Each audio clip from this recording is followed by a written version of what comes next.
I've heard a lot of people use this word to kind of attack Islam. I personally know of a few people that like I was very good friends with, but then whenever this topic came up, because probably he was a person whose family had that kind of a situation where they were in a part of a specific country and they had to pay jizya.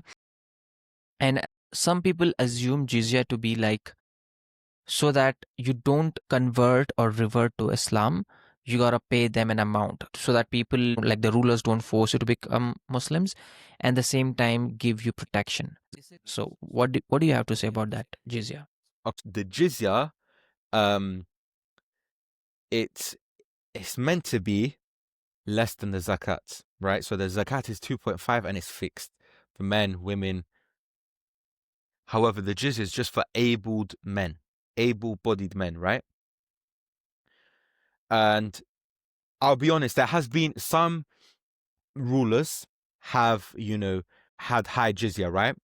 Like, and the reason why some like people give examples of rulers given high jizya is because there was this so there basically there's this pact called the Pact of Omar. So when Omar took Jerusalem through no bloodshed, so he took Jerusalem peacefully in 637 CE. There was this pact, and the real pact was very tolerant, right? But then certain people took this pact and forged it, saying that you can't repair churches, you can't repair synagogues, you can't repair this, you can't do that, and the jizya is this high. But in reality, Omar himself said, radiallahu anhu, that be like merciful. I'm paraphrasing what he said. Be merciful to the dhimma on the jizya. Don't overburden them with the jizya, right? So there is, what's it called?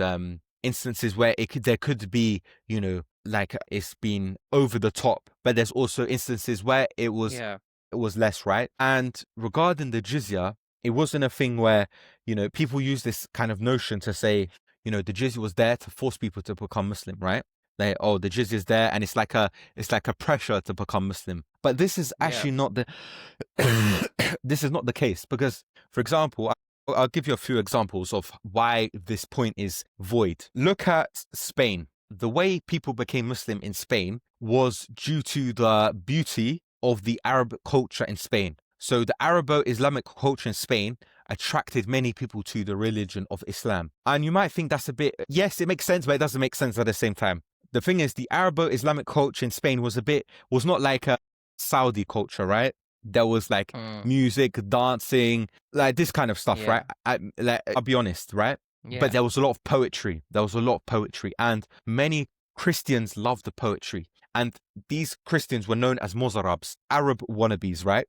And they would learn Arabic just so they could recite the poetry the way the Muslims would do. To the extent that Paul Alvaros, a priest in he laments at the fact that the Christian youth taking on what's it called? The Christian youth are using the Arabic language more than their own Latin language. So the Latin language was the liturgical language, meaning the language of the church, of the religious language, the sacred language, right?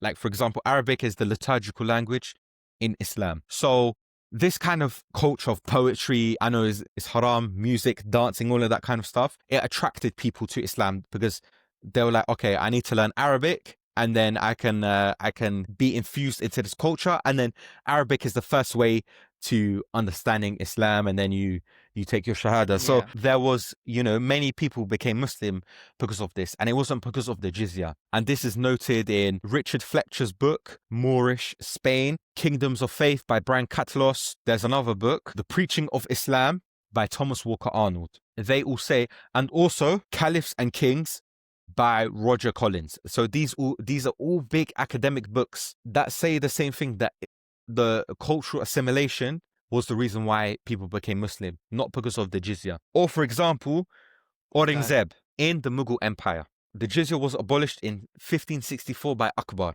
It was then reimposed by Aurangzeb in 1679. And under Aurangzeb, we don't see much conversions to Islam.